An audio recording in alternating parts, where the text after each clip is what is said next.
Assalamualaikum warahmatullahi wabarakatuh. Salam.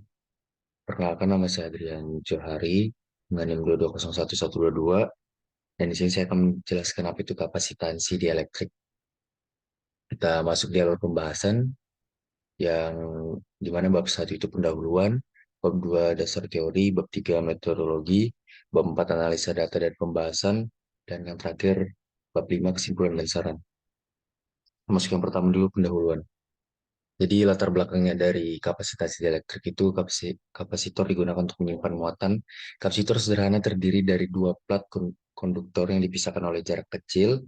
Jika plat kapasitor dihubungkan dengan baterai dengan EMFV, maka muatan Q akan tersimpan dalam kapasitor. Muatan yang tersimpan sebanding dengan beda potensial yang diberikan pada plat. Sini ada tujuan dan permasalahan. Yang tujuan itu pertama memahami prinsip kerja kapasitor dua plat sejajar, mengamati hubungan antara parameter dua plat sejajar dan besarnya kapasitansi, mengamati pengaruh bahan dielektrik terhadap besarnya kapasitansi. Dan permasalahannya itu bagaimana kita memahami prinsip kerja kapasitor dua plat sejajar, bagaimana mengamati hubungan antara parameter dua plat sejajar dan besarnya kapasitansi, bagaimana mengamati pengaruh bahan dielektrik terhadap besarnya kapasitansi. Kita masuk ke bab 2 yaitu dasar teori. Oke, jadi kapasitansi itu adalah efek listrik yang menentang perubahan tegangan antara melakukan permukaan dipisahkan oleh isolator. Kapasitansi menyimpan energi listrik ketika elektron tertarik ke permukaan di dekatnya, tetapi terpisah. Tegangan nilai kapasitansi berubah akan tetap konstan kecuali jumlah muatan yang tersimpan berubah. Kapasitansi dapat diartikan dengan rasio muatan total pada salah satu konduktor terhadap beda potensial antara dua konduktor. Kapasitansi juga bisa didefinisikan sebagai kemampuan dari suatu kapasitor untuk dapat menampung muatan elektron. Kapasitansi sendiri bisa disimbolkan dengan huruf C dengan satuan farad atau F. Secara matematis kapasitansi dituliskan sebagai berikut. Kayak gini C sama dengan Q per P D kali D kecil S. Gitu. Terus ke dielektrik.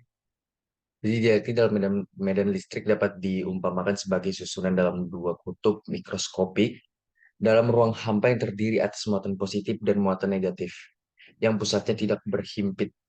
Muatan tersebut bukanlah muatan bebas konduktor dan juga tidak memberi pengaruh dalam proses konduksi.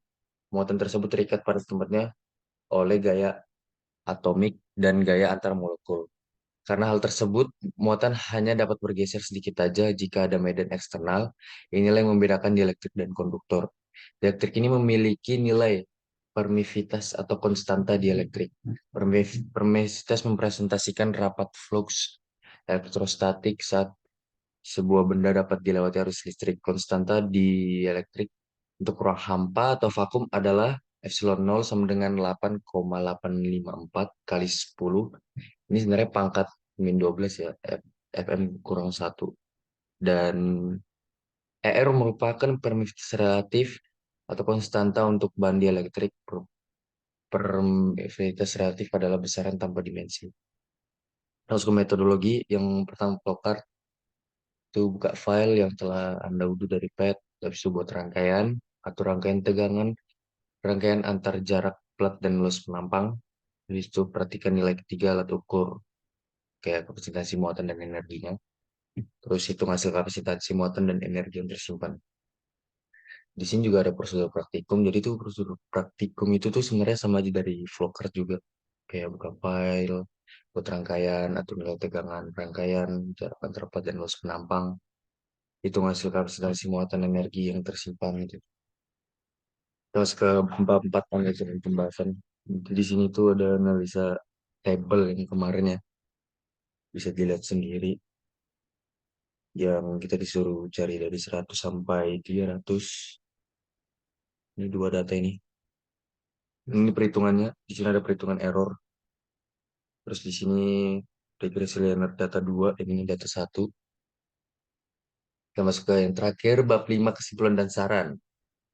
Jadi kesimpulannya itu kapasitansi bekerja pada kapasitor dengan menyimpan muatan listrik sehingga menghasilkan tegangan pada permukaan kapasitor. Yang kedua, hubungan antara kapasitansi dan luas permukaan itu sebanding di mana hal ini sesuai dengan persamaan C sama dengan epsilon 0 A per D. Hubungan antara kapasitansi dan luas penampang yang diberikan nilai K sama dengan 1,79, yaitu sebanding di mana hal ini sesuai dengan persamaan C sama dengan epsilon 0 A per D kali K.